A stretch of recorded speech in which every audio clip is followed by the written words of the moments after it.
Bullish बनेगा वो chart के बॉटम पे बनेगा, जो बेरिश बनेगा वो चार्ट के टॉप पे बनेगा। और ये इसके लिए नहीं है, ये सिर्फ हैमर और हैंगिंग मैन के लिए नहीं है, अभी जितने भी पैटर्न्स की हम बात करने वाले हैं सबके लिए ये सेम है।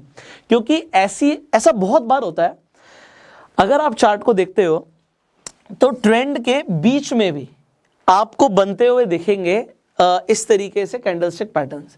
अगर ट्रेंड के बीच में बन रहा है तो उसका कोई सिग्निफिकेंस नहीं है, हम कंफर्मेशन के बाद ही ट्रेड करते हैं।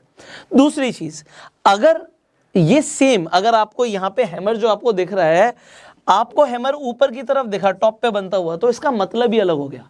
हैमर जब बॉटम पे बनेगा तभी उसे हैमर बोलेंगे, अदरवाइज उसका सिग्निफिकेंस ही बदल गया, वो हैमर रहा ही नहीं, वो हैंगिंग मैन बन गया। दूसरी चीज, एक और चीज इंपॉर्टेंट है, कलर मैटर नहीं करता। यहां पे आपको ये कलर दिख रहा है ग्रीन कलर की कैंडल है, जरूरी नहीं है अगर बॉटम पे बन रही है और हैमर ही बन रहा है और वो अगर रेड कलर का भी बन जाए, so it doesn't matter at all. ठीक है, वो मैटर नहीं करता।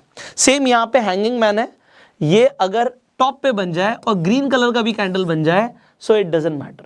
सो अभी आपने क्या समझा, एक तो आपने देखा कि जो यहाँ पे शेडो है ये कम से कम यहाँ पे वैसे तो 3 गुना से ज्यादा दिख रही है, बट कम से कम दुगनी होनी चाहिए, तभी उसे हम हैमर बोलेंगे।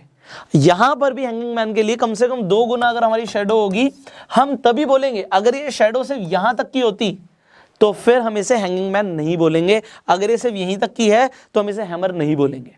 कम से कम 2 गुना होगी तब, और 3 गुना उससे ज्यादा है तो और बेहतर हमें पता लग रहा है। इसके साथ आप वॉल्यूम भी देख सकते हो। ठीक है, सो यहां तक मैंने आपको बताया। अब हम आगे बढ़ते हैं, अब हम देखते हैं कि एग्जैक्टली चार्ट में किस तरीके से आपको हैमर बनता हुआ दिखेगा और उसके बाद आप किस तरीके से ट्रेड कर सकते हो। तो आपने देखा कि मार्केट नीचे जा रही थी, डाउन ट्रेंड में जा रही थी, यहां पे एक हैमर बना है। जस्ट लुक एट दिस, यहां पर जो आपका हैमर बना है, ये मैंने बोला था कलर मैटर नहीं करता, रेड कलर का बना है, but it doesn't matter, red colour का बना है तब भी ये हैमर ही है। अब इसकी कंफर्मेशन कैसे होगी कि यहां से ट्रेंड चेंज हो सकता है।